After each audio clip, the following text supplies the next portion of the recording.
नमस्कार भैया बहनों।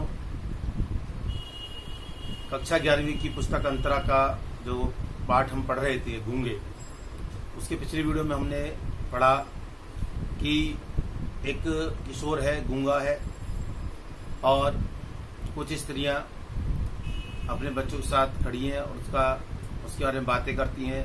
तो गूंगा जब इशारों से बताता है कि वह सुन नहीं सकता, बहरा भी है, तो औरतों के मन में कुतूहल जागता है कि फिर वो अपनी बातें कैसे करता होगा। फिर उससे कुछ वार्तालाप करती हैं। वो बताता है घूंघट का इशारा करके कि मेरी ये माँ है, वो मुझे छोड़ के भाग गई, और पिता जो है मूंछों का इशारा करके बताता है कि वो मर चुका है, और जिसने मुझे पाला पोसा है वो मुझे बहुत मारता है। इन 3 इशारों से वो औरतें उसके प्रति, उसके मन में करुणा जागृत होती है उन गूंगे के प्रति, और फिर कुछ और उससे वार्तालाप करती हैं। तो वार्तालाप में कुछ जानकारी उनको मिलती है।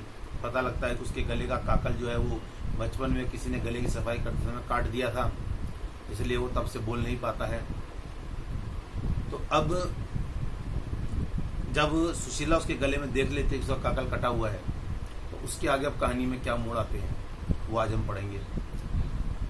तो सुशीला कहती है कि इशारे गजब के करता है, अकल बहुत तेज है। सुशीला को पता लग गया कि भाई ये इशारे तो बहुत गजब के करता है, सारी बातें करने लगता है इशारों से।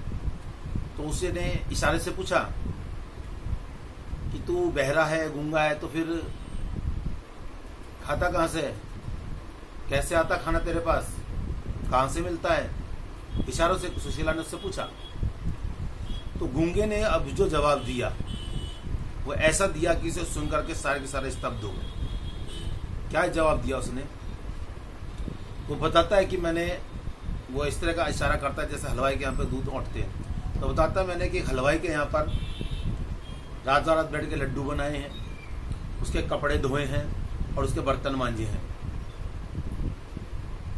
तो ये इशारे सुनकर के सब स्तब्ध हो जाती हैं। गूंगे का स्वर चित्कार में परिणित हो गया और सीने पर हाथ मारकर इशारा करता है कि हाथ फैलाकर कभी भीख नहीं मांगी। बाजुओं पे इशारा करता है, बताता है कि मैंने मेहनत का कमाई खाई है और इतनी मेहनत मैं किस लिए करता हूँ। पेट पे हाथ मार के बताता है कि मैंने इसके लिए। यानी गूंगा स्वाभिमानी है, वह भीख नहीं मांगता, वह मेहनत से कमा के खाता है। अनाथाश्रम के बच्चों को देखकर चमेली रोती थी, आज भी उसकी आंखों में पानी आ गया। वह सदा से कोमल मन वाली है। सुशीला से बोलती है कि मैं इसे नौकर रख लेती हूँ। सुशीला ने कहा मत रख, इसे नौकर मत रख, बाद में पछताएगी। गूंगा समझ रहा था उनकी बातों को। तो वो कुछ इशारा बताता है कि वह दूध ले आता है। कच्चा दूध मंगाना हो तो थन काटने का इशारा कर दो, वो समझ जाएगा कि कच्चा दूध मंगा रहे हो। औटा हुआ दूध मांगना है तो हलवाई की तरह से इशारा कर दो, वो समझ जाएगा कि औटा हुआ दूध मंगा रहे हो। और साग मंगवाना हो तो गोल गोल कीजिए या लंबी उंगली दिखाकर समझाइए, और भी। यानी बहुत सारे इशारे हैं गूंगे से काम करवाने के। तो कुछ वो बताता है, कुछ बातचीत से पता लगते हैं। फिर चमेली उसे इशारे से पूछती है कि तू हमारे घर में रहेगा? तो गूंगा समझ जाता है कि ये मुझसे पूछ रही है कि मैं इसके घर में रहना चाहता हूँ, इसके यहाँ नौकरी करना चाहता हूँ। तो गूंगा इशारा कर देता हाँ, लेकिन वह हाथ का इशारा करके पूछता है कि क्या मुझे खाने को दोगी और कुछ रुपया दोगी? तो चमेली बताती है इशारों में ही, खाना भी दूंगी और 4 रुपए पगार भी दूंगी। तो गूंगा कंफर्म करता है 4? तो कहती है हाँ 4। तो वो गर्दन हिला के कहता हाँ। अब 4 रुपए और भोजन में वो उसके यहाँ नौकरी करने को तैयार हो जाता है। तो सुशीला उससे कहती है कि तुम इसे नौकरी पे क्यों रख रही हो, कैसे समझाओगी, क्या खाओगी, तो कैसे इससे बातें करोगी? लेकिन जो चमेली होती है वो ये कह देती है कि कोई बात नहीं, कुछ काम करे कुछ नहीं करे, बच्चों का मन भी बहल जाया करेगा, कोई फर्क नहीं पड़ता। मेरे पति जो हैं बहुत सीधे साधे आदमी हैं, पल जाएगा बेचारा, कोई बात नहीं। और कुछ इसी तरह की बातचीत के बाद वो माहौल ख़त्म हो जाता है। गूंगा उसके यहाँ नौकरी करने लग जाता है। कुछ दिन बीतने लग जाते हैं और एक दिन चमेली पुकारती है गूंगे, लेकिन कोई उत्तर नहीं मिलता। उसने उठकर बहुत ढूंढा दाएं बाएं इधर उधर घर के बाहर, लेकिन गूंगा नहीं मिलता। वे अपने बेटे बसंता से पूछते हैं कि तुम्हें मालूम है गूंगा कहाँ गया है? तो कहता है मुझे नहीं मालूम। अब वो थोड़ी निराश होती है, तभी उसके पति की आवाज आती है, भाग गया होगा। सचमुच वह भाग गया था। कुछ भी समझ नहीं आया, चुपचाप बाहर गई और अपना जाकर के खाना बनाने लग गई और मन ही मन सोच रही है कि क्यों भाग गया, क्या हो गया ऐसा। उसका मन में एक आक्रोश आ गया गूंगे के प्रति कि नमक हराम, नाली का कीड़ा। मैंने तो उसके सर पर एक छत रखी, लेकिन वो नमक हराम, उसका इसमें ही मन नहीं भरा। दुनिया ने मेरे घर को एक अजायब घर, चिड़ियाघर का नाम दे दिया, एक गूंगा पाला इसने। मैं उस तानों को भी सहती रही कि शायद चलो कोई नहीं, किसी गरीब की किसी पर मदद हो जाए। लेकिन कहते हैं कि नाली के कीड़े को कुछ नहीं चाहता, उसे नाली में रहना ही पसंद है। तो इस तरह की भावनाएं उसके मन में लगातार चल रही हैं, लेकिन वह अपना काम कर रही है। खाना बना दिया। जब घर के सभी लोगों ने खाना खा लिया और वह बची हुई रोटियां टिफिन में रखने के लिए, अपने कटोरदान में रखने के लिए उठी, तब इसने देखा कि दरवाजे पे कोई खड़ा है। पास जाकर देखा तो पता लगा गूंगा है। गूंगे ने हाथ का इशारा करा और कहा कि मैं भूखा हूं, मुझे भोजन चाहिए। चमेली को बहुत गुस्सा आया और 2 रोटियां जो हाथ में थी वो लेकर के बाहर आती है और गूंगे पे चिल्लाती हुई कहती, काम तो करता नहीं है, भाग जाता है, और 2 रोटियां उसके आगे फेंक देती है और रोज से पीठ मोड़कर खड़ी हो गई। किंतु गूंगा खड़ा रहा, रोटियां छुई तक नहीं। देर तक दोनों चुप खड़े रहे। फिर न जाने क्यों गूंगे ने रोटियां उठा ली और खाने लगा। और जब चमेली ने उसको देखा कि उन रोटियों को दांतों से तोड़ तोड़ के इस तरह से खा रहा है, उसे एहसास हुआ कि रोटियां थोड़ी सूख गई हैं, कड़क हो गई हैं, चबाई नहीं जा रही। तो वह 1 गिलास दूध ला करके गूंगे को दे देती है। गूंगा उस दूध की सहायता से रोटियां खा लेता है और जब देखती है कि गूंगा खाना खा चुका, तो वह अपने आक्रोश व्यक्त करने के लिए चिमटा उठाकर ले आती और उससे गुस्से में पूछती है, कहाँ गया था?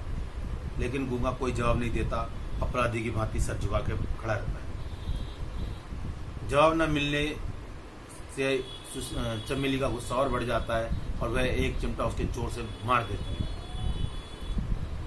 गूंगा रोता नहीं, वह अपने अपराध को जानता था। चमेली की आंखों से जमीन पर आंसू टपक गया। उसको रोता देख करके गूंगा भी रोने लगा और फिर यह भी होने लगा कि गूंगा जब चाहे भाग जाता, फिर लौट आता। उसे जगह जगह नौकरी करके भाग जाने की आदत पड़ गई थी। पर चमेली सोचती कि उस दिन उसने भीख ली थी या ममता की ठोकर को निसंकोच स्वीकार कर दिया था। वो दिन जो उसने रोटी उठा के खाई थी गूंगे ने, क्या उसने वो भीख स्वीकार करी थी या फिर उसने ममता की ठोकर को निसंकोच भाव से स्वीकार कर लिया? वो समझ नहीं पा रही। एक दिन की बात है कि बसंता और गूंगा दोनों खेल रहे होते हैं और किसी बात पर बसंता ने गूंगे के एक थप्पड़ जोरदार मार देता है। गूंगा भी बसंता पर हाथ उठाने के लिए जैसे अपना हाथ उठाता है, लेकिन कुछ सोच के रुक जाता है। उसके मन में एक भाव आता है कि मेरी मालकिन का बेटा है, मुझे इसे नहीं मारना। लेकिन उसके गुस्से में उस उठाए गए हाथ को देख करके ही बसंता जो है रोने लग जाता है और इतनी तेज कर्कश आवाज में रोता है कि चमेली उसकी आवाज सुनते ही खाना बनाना छोड़ करके दौड़ी दौड़ी बाहर आ जाती है। गूंगा देखता है कि मालकिन गुस्से में बाहर आई है और इसको रोता देख करके वो ही समझेगी कि मैंने इसे मारा और वो मुझे मारने लगेगी। तो चमेली के आते ही गूंगा उसको इशारे से समझाने लगता है कि मैंने इसको नहीं मारा, मैंने इसको नहीं मारा, वो इशारे से बताने लगता है। चमेली अपने बेटे का रोना देखती है और गूंगे के इशारे देखती है। इस सब में उसको केवल इतना ही समझ में आता है कि खेल खेल में बसंता ने इसको मारा है और ये अपनी सफाई दे रहा है कि मैंने इसको नहीं मारा, ये अपने आप रो रहा है।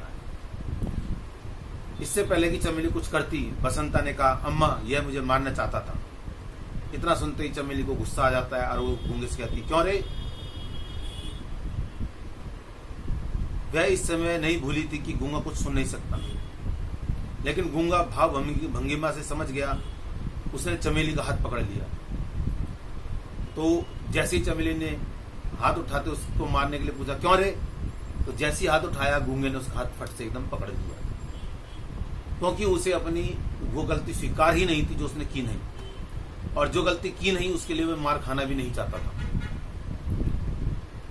चमेली को एक क्षण के लिए ऐसा लगा जैसे उसके बेटे ने उसका हाथ पकड़ा है, लेकिन दूसरे ही क्षण उसे एहसास हुआ कि उसका बेटा कभी इतनी ताकत से उसका हाथ नहीं पकड़ता, और उसी भाव से एकदम उसको दिखाई देता है कि सामने मेरा बेटा नहीं, ये गूंगा है।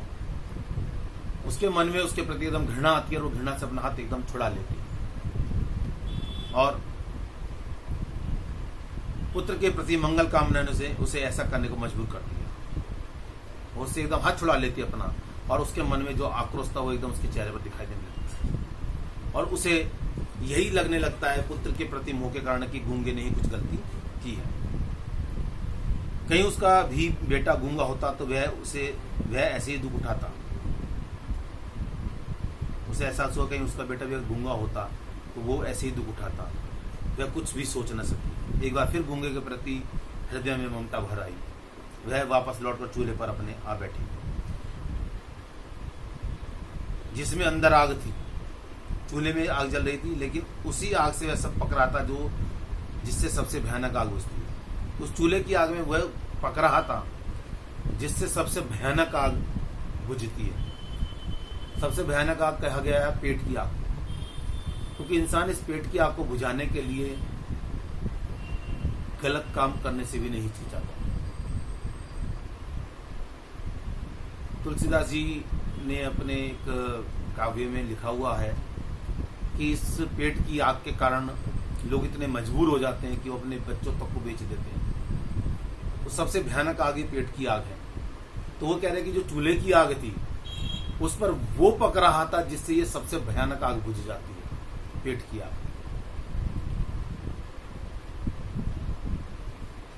उसे अनुभव हुआ कि गूंगे में बसंता से कहीं अधिक शारीरिक बल था। कभी भी गूंगे की भांति शक्ति से बसंता ने उसका हाथ नहीं पकड़ा था, लेकिन फिर भी गूंगे ने अपना हाथ बसंता पर नहीं चलाया। वो समझ गई, उसे समझ में आया कि बसंता कमजोर है, गूंगा उससे ज्यादा ताकतवर है, फिर भी गूंगे ने कभी उस पर हाथ नहीं उठाया। और रोटी जल रही थी, उसने झट से पलट दी। वह पक रही थी, वो समझ गई कि इसी बात से बसंता बसंता है और गूंगा गूंगा है। तो इस कहानी में अभी तक हमने जितना पढ़ा, इसमें हमें दिखाई देता है कि गूंगा स्वाभिमानी है, चमेली जो है उसके अंदर ममता का भाव है, वह अपने बच्चे की गलती नहीं है या है उस चीज को नहीं सोच पाती, नहीं समझ पाती, लेकिन उसके मन में एक भाव आता है कि गलती गूंगे ने की, तो उसका ममत्व जो है वो अपने बच्चे की गलती में पर्दा डाल देता है। अब कहानी में जो घटनाक्रम आएगा वो हम पढ़ेंगे अगले वीडियो में। तब तक के लिए नमस्कार।